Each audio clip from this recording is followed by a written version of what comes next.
Yo les amis, j'espère que vous allez bien. Le Real qui reprend la tête du championnat après une victoire 3-0 à Girone. Girone qui était premier avant le match, mais tout va bien. On a pris la tête du championnat. On va faire le débrief, mais avant ça, bien sûr, n'oubliez pas de vous abonner, de liker la vidéo et ouais, activer les cloches pour voir les vidéos quand je sors tout ça. On passe au débrief directement. Bon, le Real qui s'est imposé à Girone 3-0. Girone qui était premier du championnat. Girone qui faisait un bon début de saison. Pour une petite équipe, habituellement, il faisait un bon début de saison. Donc, on devait quand même se méfier en entrant dans le match. Et moi, je trouve qu'on a très bien géré le match. Je trouve qu'on a bien fait ce qu'on avait à faire. On a montré des trucs que je n'avais pas vu depuis le début de la saison. On a bien géré notre match dans l'ensemble et on a très bien gagné le match. Bon, à l'entrée du match, Ancelotti qui fait déjà un choix fort en mettant Camavinga en tant que latéral. Lui-même, il a vu que niveau latéral, là, c'est chaud. Entre Fran Garcia et Ferland Mendy, il n'y a personne qui s'en sort. Il a mis Camavinga latéral. Et puis bon, il a mis la formation classique, juste qu'il a opposé Rodrigo. Et je pensais d'ailleurs qu'il devait opposer Rodrigo depuis, parce que Rodrigo a joué tous les matchs depuis le début de la saison. Et ce n'est pas notre joueur le plus efficace, donc c'était important quand il y a l'opportunité de opposer Rodrigo un peu, donner la chance à d'autres joueurs. Donc on a commencé en 4-3-3. J'ai envie de dire 4-3-3, mais c'est un 4-4-2 façon Barça.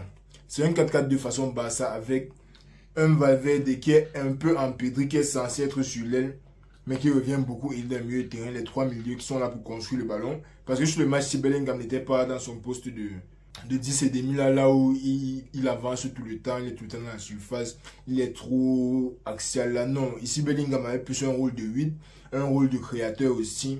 Ça lui a donné l'opportunité de partir sur l'aile et aider avec Vinicius, de venir un peu à droite, de monter quand il le faut, de redescendre deep, chercher les ballons, faire monter le ballon. Le match de Bellingham aujourd'hui, exceptionnel. Genre, tu sens vraiment quand on le met dans son rôle, qu'on ne le force pas à être là-bas devant avec les deux buteurs, à faire du n'importe quoi. Tu sens vraiment qu'il est à l'aise dans le match. Son match, c'est le top tier.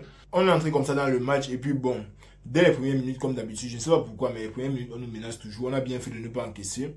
Un peu de chance, c'est vrai, mais pour la plupart, on a quand même assez bien défendu. On a quand même un gros problème sur les centres têtes. On a un gros problème sur les centres têtes. Parce que c'est comme si, déjà côté Carvalho, quand le ballon vient de l'autre côté, lui, il ne se stresse même pas à entrer dans la surface pour barrer les centres.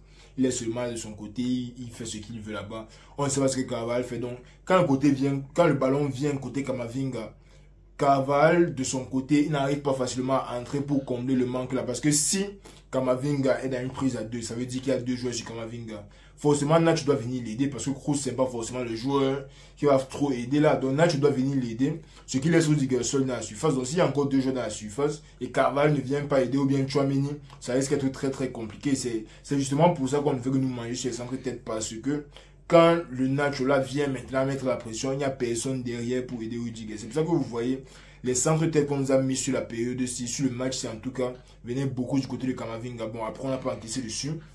En plus, je pense que Tchouaméni faisait un très bon job de venir aider de temps à autre dans l'axe quand il voyait qu'un des 10 n'était pas là. Je pense que ce match-là a vraiment step up son game. Il a bien compris les instructions, il est resté très concentré. Et bon, on n'a pas encaissé les 10 premières minutes. Après, on connaît comment ça se passe. Le Real qui commence à mettre la pression. Le Real qui entre dans le match. Et ce n'est pas seulement question d'entrer dans le match. Parce que dans d'autres matchs, comme Arreta fait, on avait le ballon, on ne faisait pas grand-chose avec. Dans d'autres matchs, on avait le ballon, on n'avait pas d'occasion. Mais dans le match, c'est seulement le fait que Vinicius soit à gauche, seulement le fait que Vinicius soit à le stade mentalement pour les adversaires, c'était très compliqué. Et ça fait que ça ouvre beaucoup plus d'espace offensivement. Pas que tu as deux joueurs coincés là au milieu, que les deux DC peuvent barrer et puis les latos peuvent même venir aider à barrer. Non, tu as besoin d'un joueur sur l'aile pour percuter comme le Barça met Rafinha sur l'aile, sauf que Rafinha est nul. Mais tu as besoin d'un joueur sur l'aile pour percuter, pour tout le temps provoquer, pour chercher les centres. Un joueur qui sait que tu sais que quand tu lui donnes le ballon, il peut faire la différence. C'est exactement ça qu'on avait Vinicius comparé à un Rodrigo où on essaie toujours de le mettre en position de 9, mais ça ne fonctionne pas toujours. Bon, Vinicius qui fait bien son job, et je pense vers la 20e, 25e minute, magnifique extérieur. Oh, l'extérieur de Bellingham, là c'était du n'importe quoi. Donc pour moi maintenant c'est Kevin de Bellingham. Je ne sais même plus quoi vous dire. Le petit frère là, il est trop bon. Il est trop... Je ne veux pas parler d'un gars chaque jour, mais lui, il nous donne les raisons de parler de lui. Je n'ai pas le choix. Je n'ai pas le choix. L'extérieur là, c'est la vision de De Bruyne avec le pied de Modric. Donc c'était du n'importe quoi. Et Rosselló, bon. Rosselló qui ne met pas le ballon top bins, il ne met pas le ballon de l'autre côté des goals. mais il marque. C'est ça qui est bien avec Rosselló, c'est que tant qu'il est dans le stade, tu sais que tu auras le joueur là dans la surface, qui sera placé là, même si tu fais quoi. Même si le ballon rentre dans nos goals, tu sais qu'il y a un joueur là-bas dans la surface adverse, prêt à marquer les buts. C'est ça qui est bien. Parce que quand je joue avec Rodrigo, je vous ai dit ça que Rodrigo, parfois il est à gauche, Rodrigo, parfois il est à droite. Même quand Vinicius joue avec Rodrigo devant, parfois Rodrigo est même là dans la construction de balle. Ce qui fait que quand on avance avec le ballon, il n'y a personne à qui donner le ballon. Donc Rosselló, qui est très très utile. C'est pour ça qu'on dit qu'on ne peut pas jouer 109. Parce que 109, je n'ai pas la présence dans la surface. Et si vous n'avez pas les combinaisons pour amener le ballon dans la surface facilement, ça sera compliqué. Donc il faut quand même la solution là que quand c'est un peu serré, quand vous devez centrer, vous pouvez centrer le ballon, il a les déplacements d'un 9. Et si le ballon est assez bien placé, il peut quand même mettre une frappe ou une tête. Donc c'est lui qui fait très très bien son job. Il met le ballon dedans. Et puis le deuxième but qui est venu peut-être, c'était quoi, 5 minutes après, 2 minutes après. Un peu plus de deuxième but, mais centre de Kroos, on connaît déjà. Tchouaméni qui se retrouve libre comme les. Et c'est ça que je veux de Tchouaméni. Je veux quand Tchouaméni a ces occasions, il les prenne. Pas les histoires que Tchouaméni est toujours qui prend les frappes à distance, il rate ceci, il rate cela. Il faut que dans les centres tels qu'on soit dominant. On ne peut pas jouer un match. On a deux joueurs qui peuvent têter au stade, c'est impossible. On a qui? On a Rudiger, on a Rosselló, on a Tchouaméni.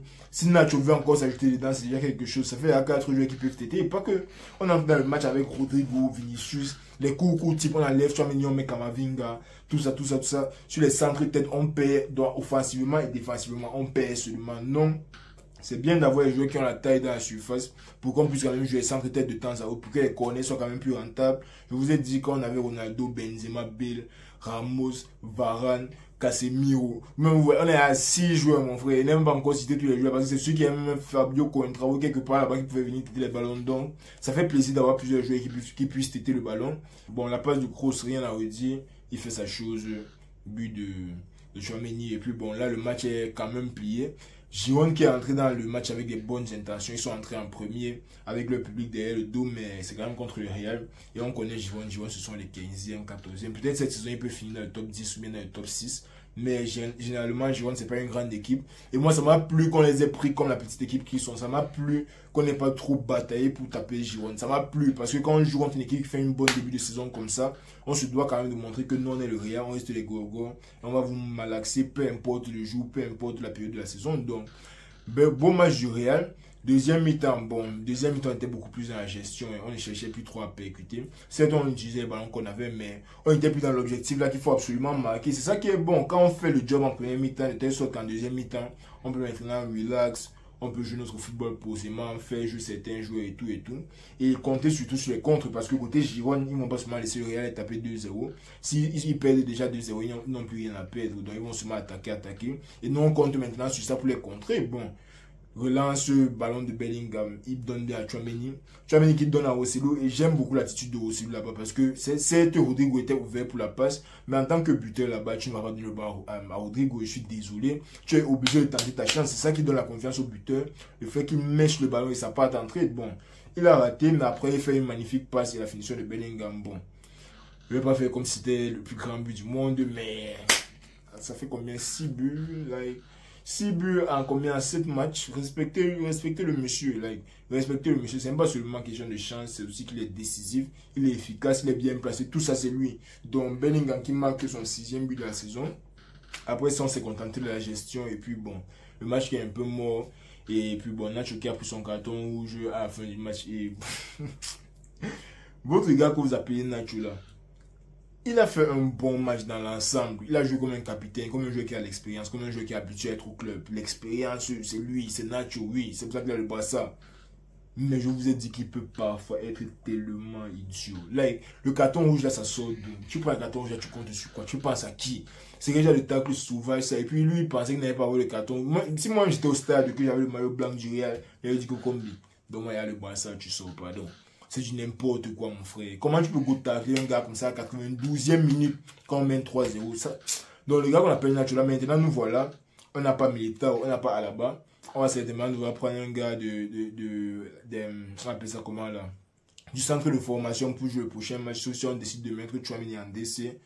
Nacho qui nous met vraiment en difficulté. Like, le gars là, c'est comme s'il a des problèmes dans sa tête. Je ne sais pas quoi dire de Nacho, mais c'est vraiment comme s'il a des problèmes dans sa tête. Bon, maintenant, les performances individuelles.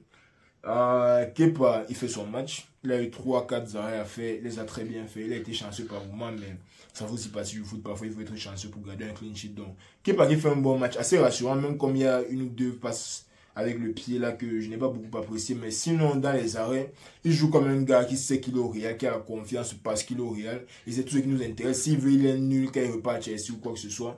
On ne veut même pas qu'il parle pendant 2 saisons. Courtois va revenir bientôt. Pour l'instant, Kepa doit gérer, jouer comme un gardien du Real. Et je pense qu'aujourd'hui, il a très bien fait ça. Bon, la défense centrale, rien à redire. À part Nacho qui prend un carton rouge idiot, Rudiger qui fait son job, Nacho qui fait son job. Les latéraux aussi, chacun qui fait son job. Camavinga. Je me rappelle souvent passer parler de Camavinga ici, jusqu'à j'étais même déjà fatigué de parler de lui. Et je ne veux pas qu'on recommence à parler de lui comme ça. Mais si Ancelotti le remet à latéral gauche, moi je vais continuer de parler, je suis désolé. Je suis désolé, mais tu ne peux pas avoir un joueur aussi intelligent dans le jeu. Camavinga, donc, quand tu vois son cerveau, tu comprends que c'est pas parce qu'il a fait ça à l'entraînement, c'est pas parce qu'il a... Non, c'est seulement l'intelligence dans le jeu, ses déplacements, c'est seulement l'intelligence. Même quand il se donne à 100% dans une sprint qui ne va servir à rien, c'est seulement l'intelligence qui sait qu'il va un peu tirer la défense, ou bien s'il se place ici, il va contrer le centre, ou bien s'il occupe le ballon comme ça. Ah, Seigneur, Ferland Mendy. Franck Garcia, quand vous voyez, vous n'avez pas honte, mon frère, vous n'avez pas honte. Oh, Camavinga qui nous soit un match XXL, je n'ai rien à redire. D'ailleurs, Ligue des Champions, je ne sais pas si c'est contre Naples ou bien contre qui, mais Ligue des Champions, Camavinga doit jouer. Il doit jouer latéral gauche. Je suis désolé pour les autres qui ne vont pas jouer. Mais Camavinga doit absolument jouer latéral gauche, Ligue des Champions. Bon, le milieu de terrain. Tchouaméni qui marque son but. Magnifique. Toni Kroos qui a sa passe idée magnifique. Valverde, on n'a rien à dire sur Valverde. Valverde qui fait encore une fois de plus un match. Donc, Valverde, non, c'est mon soldat for life. Si après Nacho, c'est pas Valverde le capitaine, on gâte tout avec le Real. On gâte tout.